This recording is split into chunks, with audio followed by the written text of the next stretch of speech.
کہاوت ہے کہ خالی ذہن شیطان کا گھر ہوتا ہے۔ ان دنوں مجھے بھی فراغت تھی، گھر کے کام کو ہاتھ نہ لگاتی، بس ہاتھ پر ہاتھ دھرے سارا دن بور ہوتی رہتی۔ رومانی ناول پڑھنے کا بھی شوق تھا، انہی دنوں موبائل فون آ گیا، میں اس میں جت گئی۔ دن رات موبائل فون دیکھنے سے کام تھا۔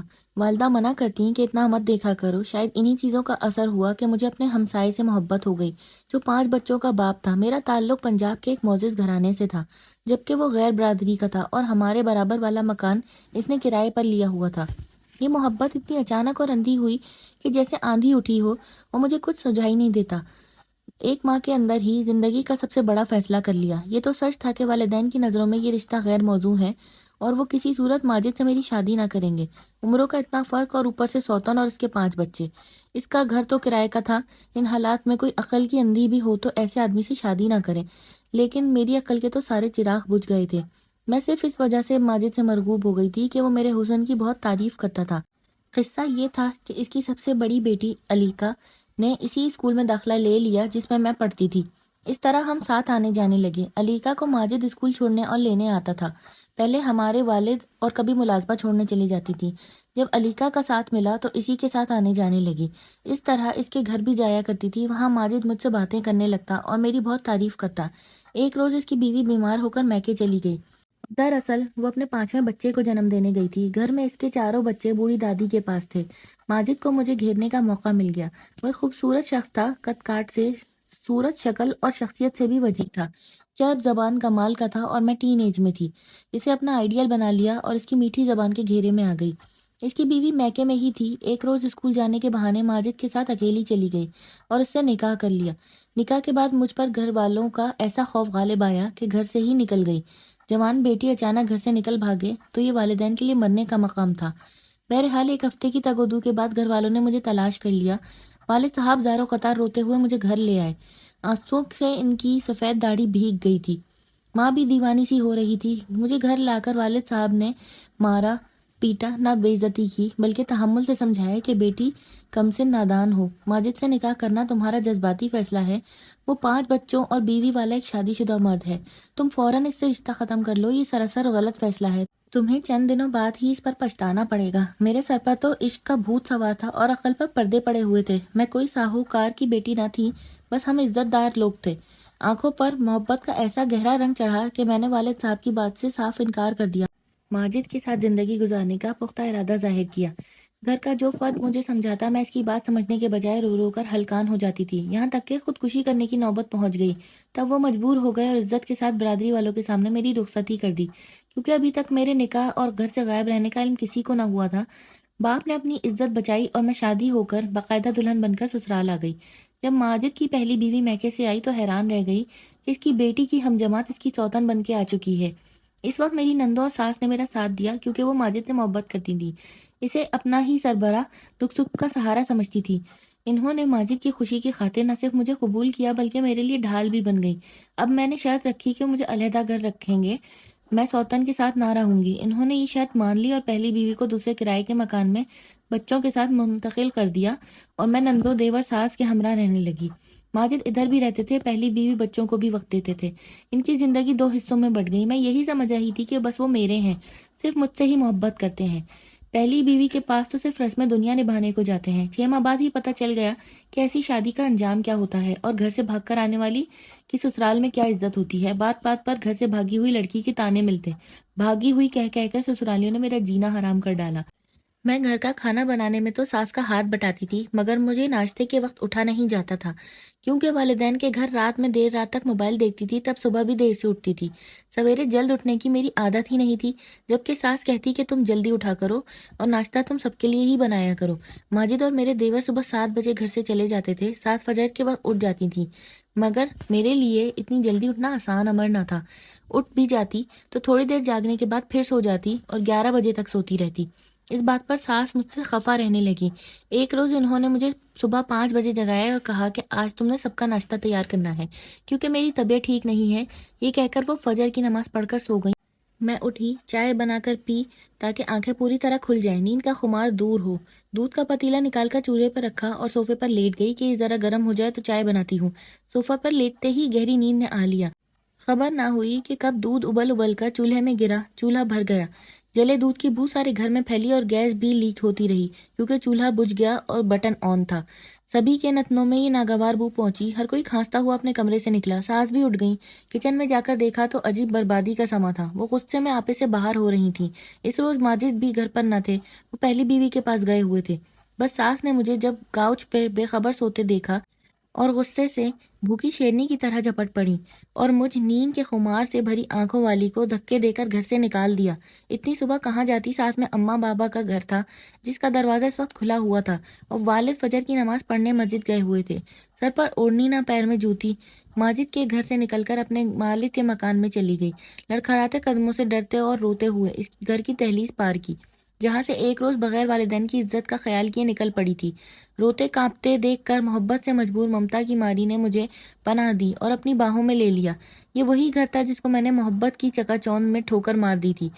प्यार करने वाले माँ बाप को धोखा दिया था। इसी छत ने मुझे पनाह दी, वरना कहाँ जाती। मैं इकलौती औलाद, वालिद भी अपने दिल से मेरी मोहब्बत नहीं निकाल सके थे। इन्होंने माजिद को बुलाकर जवाब तलब किया। इसने माफी मांगी, कहा कि जब जेब के साथ मेरे घर वालों ने ऐसा सलूक किया, मैं घर पर नहीं था। मेरे वालिद के कदमों को हाथ लगाया और मेरा ख्याल रखने का वादा किया। तब वो बोले कि अब अगर मेरी बेटी से नाता रखना है तो अपने घर वालों के साथ नहीं रखोगे। मैं इसे अकेला भी तो नहीं रख सकता। मुझे कारोबार देखना होता है, काम के लिए जाना होता है। आपका भी कोई और बेटा बेटी नहीं है। आप बुढ़ापे में अकेले हो। अगर मेरी बात का बुरा ना माने तो अपने मकान का ऊपर वाला हिस्सा किराए पर दे दें। आपकी बेटी आपके पास रहेगी। गोया माजिद ने इस तरह इनसे घर दामाद बनने की दरख्वास्त की थी। भला अब्बू ने हमसे किराया क्या लेना था। इन्होंने माजिद की दरख्वास्त को मान लिया। इन्होंने सोचा इस तरह कम से कम हमारी बेटी हमारी आंखों के सामने तो रहेगी। अब मैं और माजिद वालिद साहब के घर रहने लगे। वो एक दिन मेरे साथ रहते और एक दिन दूसरे घर में जहाँ इनके बहन भाई और माँ रहते।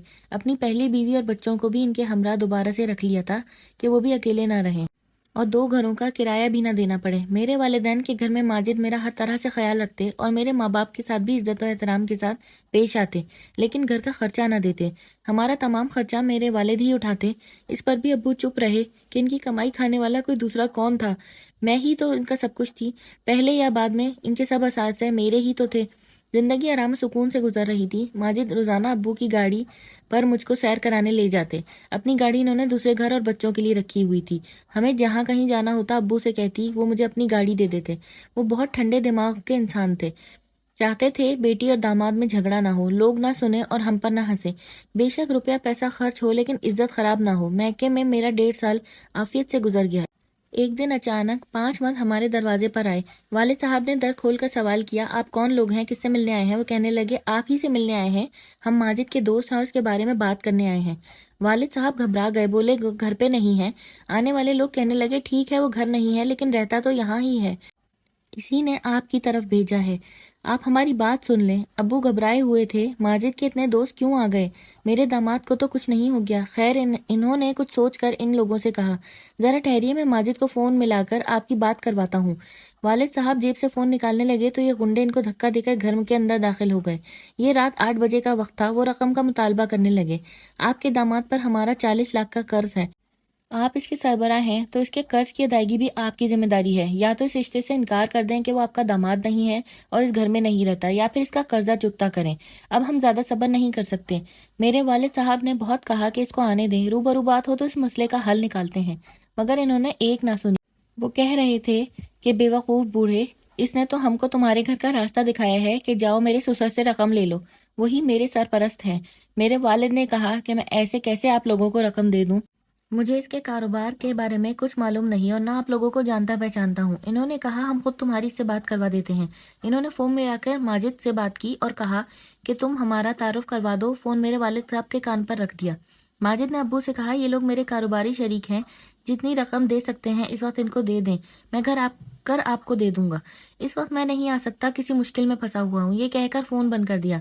मेरे अब्बू बेचारे पसीना पसीना हो गए। न जाने मानदन न पाए रफ्तन। आखिरकार वो गुंडे घर से सारा जेवर और कीमती अशिया ले गए और जब अब्बू ने मज़ाहमत की तो मेरे वालिद साहब को खूब मारा। बोले रकम का फौरी बंदोबस्त करें वरना हम तुम्हारे दामाद को ख़त्म कर देंगे। अब हम इसको बख्शेंगे नहीं। थोड़ा बहुत पैसा जो वालिद साहब ने घर में रखा हुआ था वो तो दे दिया, मगर मकान के कागजात मांगने लगे। हम इस तरह अपना कर्जा चुकता करके ही जाएंगे। कागजात मेरे वालिद ने ना दिए। वो समझ गए कि हम गैर लोगों में फंस गए हैं। तभी अब्बू जान के समझाने पर मैंने माजिद से तलाक ले ली। क्योंकि ऐसा वाकया हुआ था तो मैं खुद भी डर गई थी। माजिद ने बताया कि मैं इन लोगों का कर्जदार जरूर हूँ, लेकिन इन्होंने मुझे कर्ज की वसूली की खातिर एक जगह बंद कर दिया था। अगर मैं फोन पर जैसे वो कहलवाना चाह रहे थे वैसे ना कहता तो मुमकिन था वो आपको ज्यादा नुकसान पहुंचा देते। वो असलहा भी रखते थे, इसी वजह से मैंने ऐसा कहा। इस वक्त बेबस था। मैं तो माजिद की बात पर यकीन कर लिया, लेकिन वालिद साहब ने ना किया। कहा जो शख्स बुरा वक्त पड़ने पर गुंडे हमारे घर बेच सकता है, वो कल कोई इससे ज्यादा बेहुदा हरकत भी कर सकता है। अगर कर्ज को ऐसा ही तंग कर रहे थे तो मुझसे कहता। शुरू दिनों में तलाक लेने का मुझे बहुत दुख था। दिल पर बहुत चोट लगी थी। जिंदगी बेमायने लगती थी। तलाक लेने के बावजूद मेरे दिल में इसकी मोहब्बत थी। सोचती थी ऐसा शख्स मुझे नहीं मिल सकता जो हर वक्त मेरी तारीफें करता रहता है। वक्त के साथ साथ खुदा ने मेरे दिल को भी सब्र दे दिया। आहिस्ता आहिस्ता मेरे दिल को सुकून मिला। मैं तालीम याफ्ता थी, गरचा मुझे खर्चे की जरूरत ना थी, फिर भी खुद को बहलाने की खातिर अपने पाँव पे खड़ा होना चाहती थी। मैंने स्कूल में मुलाजमत कर ली। वहाँ अपनी हमउम्र टीचरों और लड़कियों के साथ मेरा दिल लग गया। सोचा भी न था कि दोबारा शादी करूंगी। एक शख्स का तल्ख तजुर्बा बहुत था, लेकिन मेरी किस्मत में कुछ और लिखा था। 2 साल बाद मेरा रिश्ता तय हो गया। जब मैं 16-17 साल की एक दोशीज़ा थी तो मुझे अंधी मोहब्बत ने एक शादीशुदा मर्द से बांध दिया, जिसके पीछे मैंने अपने खानदान की इज्जत बर्बाद कर ली। आज सोचती हूँ तो जिंदगी के रंग नजर आते हैं। मेरी दूसरी शादी एक गैर शादीशुदा लड़के से हो गई जिसका नाम अरसलान था। ये रिश्ता मेरे वालिद साहब ने ढूंढा था और करवाया था। अरसलान इनके मरहूम दोस्त का बेटा था। वो वालिद के पास कारोबार के बारे में मशवरा लेने आया तो बातों बातों में वालिद ने पूछ लिया, बेटे तुमने अभी तक शादी क्यों नहीं की? तुम तो अच्छा कमा रहे हो और अपने मरहूम बाप का कारोबार भी संभाल लिया है। अंकल, मेरी वालदा बीमार रहती हैं। वालिद हयात होते तो मेरी शादी करवाते, अब कौन करवाएगा भला? इस पर अब्बू ने इसे मेरे बारे में बताया और पूछा कि अगर तुम राजी हो तो मैं अपनी लड़की का निकाह तुमसे करने पर तैयार हूँ। तुम्हारा बाप मेरे बचपन का दोस्त था। तुम्हारी सारी फैमिली मेरी देखी भाली है। कुछ देर सोचने के बाद अरसलान ने हाँ कह दी। शायद इसे अपनी बीमार माँ के लिए भी घर में एक सहारे की जरूरत थी। चंद दिन बाद वो अपनी वालदा को ले आया। इनकी वालदा मेरी वालदा के पास कई बार आ चुकी थी। खवातीन की भी रजामंदी हो गई तो मेरी शादी अरसलान से कर दी गई। इस बार मैंने अपने वालिद साहब की खुशी को मद्देनजर रखते हुए इनका कहना मान लिया।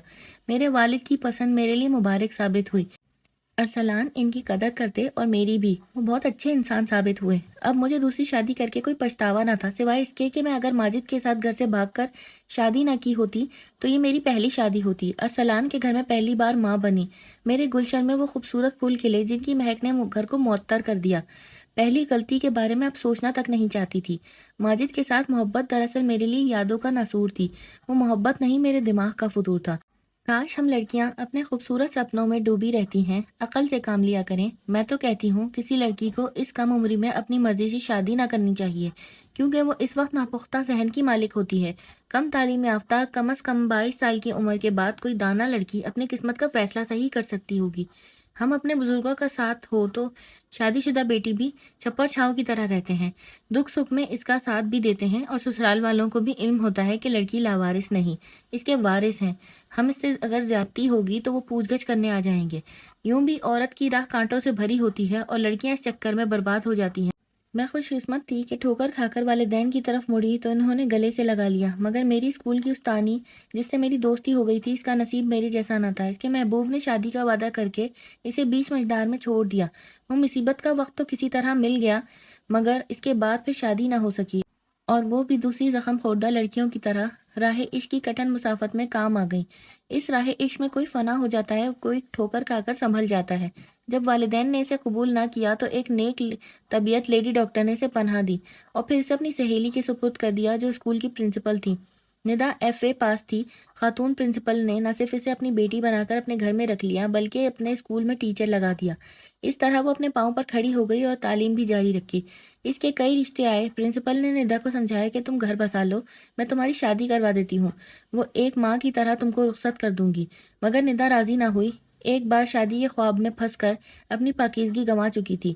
बस ये ख्याल ही इसके लिए सुहाने रूह था कि शादी करेगी तो बर्बादी होगी। वो जिस घर में भी रहती थी इसे इज्जत और मोहब्बत और दौलत मिल गई, तहफ़्फ़ुज़ भी मिला, तो शादी इसके लिए एक बेमकसद चीज़ होकर रह गई। मैंने कई बार इसको समझाया, निदा माजी तो गुजर चुका है, इसे भुलाकर घर बसाओ, क्यों कर उम्र भर ऐसे ही जिंदगी बिता पाओगी।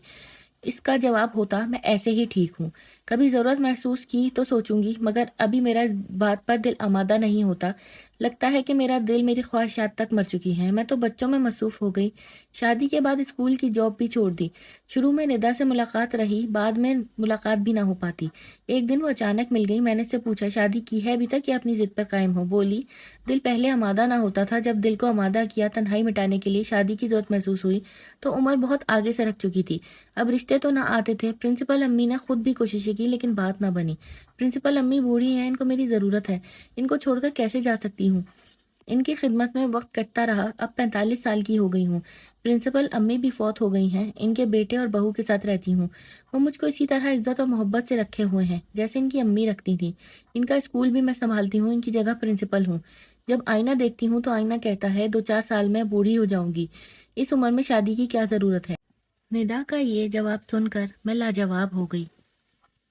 تو کیسی لگی آپ کو یہ کہانی؟ اگر آپ کو یہ کہانی پسند آئی ہو تو اس کو لائک کر دیجیے گا اور چینل کو سبسکرائب کر لیجیے گا۔